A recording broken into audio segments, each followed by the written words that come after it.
Chapter 6: The Nervous Temperament. Beyond the ugly actual, lo, on every side, imagination's limitless domain.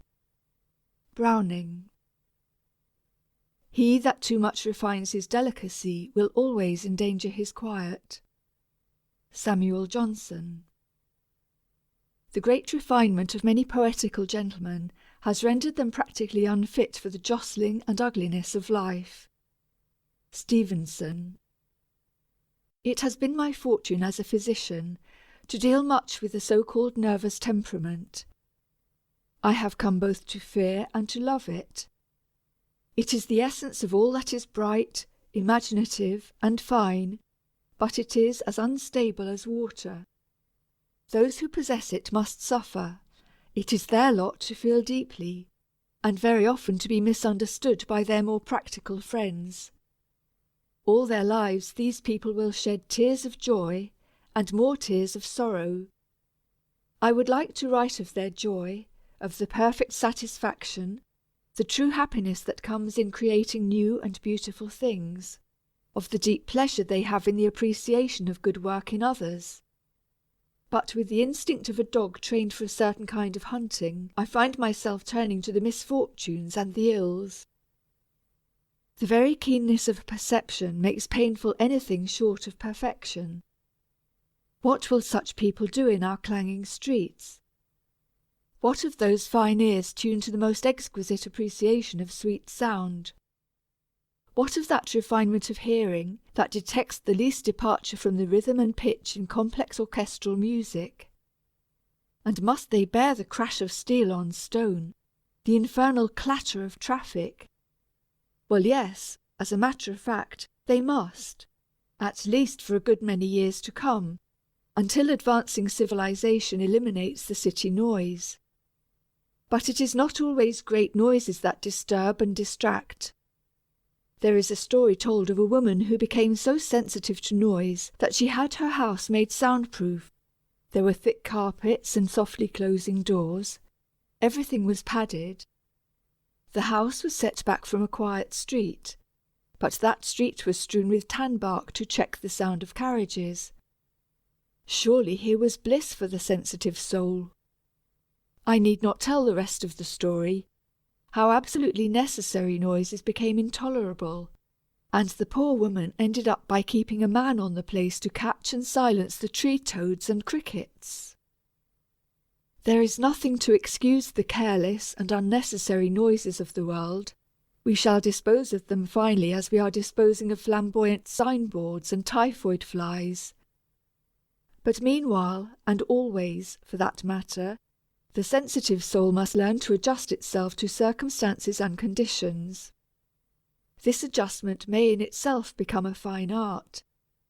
It is really the art by which the painter excludes the commonplace and irrelevant from his landscape.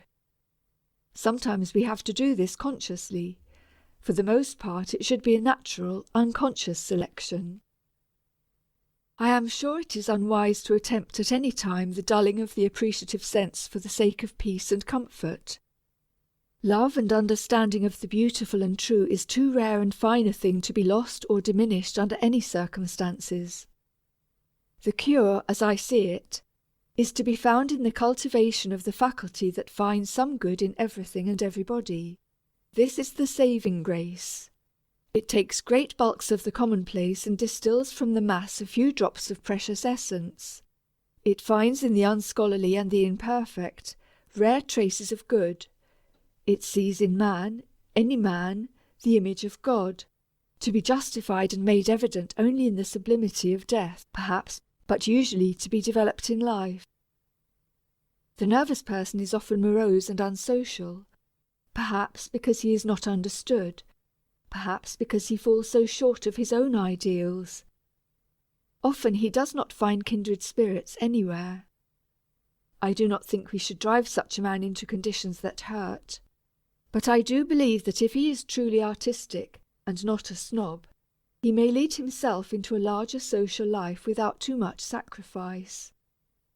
The sensitive, highly strung spirit that does not give of its own best qualities to the world of its acquaintance that does not express itself in some concrete way, is always in danger of harm. Such a spirit turned in upon itself is a consuming fire. The spirit will burn a long time and suffer much if it does not use its heat to warm and comfort the world of need. Real illness makes the nervous temperament a much more formidable difficulty. All the sensitive faculties are more sensitive, irritability becomes an obsession, and idleness a terror. The nervous temperament under irritation is very prone to become selfish, and very likely to hide behind this selfishness, calling it temperament. The man who flies into a passion when he is disturbed, or who spends his days in torment from the noises of the street, the woman of high attainment who has retired into herself, who is moody and unresponsive, these unfortunates have virtually built a wall about their lives, a wall which shuts out the world of life and happiness. From the walls of this prison the sounds of discord and annoyance are thrown back upon the prisoner, intensified and multiplied. The wall is real enough in its effect, but will cease to exist when the prisoner begins to go outside, when he begins to realize his selfishness and his mistake. Then the noises and the irritations will be lost in the wider world that is open to him. After all, it is only through unselfish service in the world of men that this broadening can come. There is no lack of opportunity for service. Perhaps the simplest and most available form of service is charity, the big, professional kind, of course, and beyond that the greater field of intimate and personal charity. I know a girl of talent and ability, herself a nervous invalid, sick and helpless for the lack of a little money which would give her a chance to get well. I do not mean money for luxuries, for foolish indulgences, but money to buy opportunity, money that would lift her out of the heavy morass of poverty and give her a chance. She falls outside the beaten path of charity. She is not reached by the usual philanthropies. I also know plenty of people who could help that girl without great sacrifice. They will not do it because they give money to the regular charities. They will not do it because sometimes generosity has been abused. So they miss the chance of broadening and developing their own lives. I know well enough that objective interest can rarely be forced. It must usually come the other way about, through the broadening of life which makes it inevitable. Sometimes I wish I could force that kind of development, that kind of charity. Sometimes I long to take the rich neurasthenic and make him help his brother, make him develop a new art that shall save people from sorrow and loss. We are all together in this world, and all kin. To recognize it and to serve the needs of the unfortunate as we would serve our own children is the remedy for many ills. It is the new art, the final and greatest of all artistic achievements. It warms our hearts and opens our lives to all that is wholesome and good. This is one of the crises in which my theory of inspiration first may fail. Here the charity may have come first, may have to be insisted upon before there can be any inspiration or any further joy in life. It is not always charity in the usual sense that is required. Sometimes the charity that gives something besides money is best. But charity in any good sense means self-forgetfulness, and that is a long way on the road to nervous health. Give of yourself, give of your substance, and you will cease to be troubled with the penalties of selfishness. Then take the next step, that gives not because life has come back, but because the world has become larger and warmer and happier.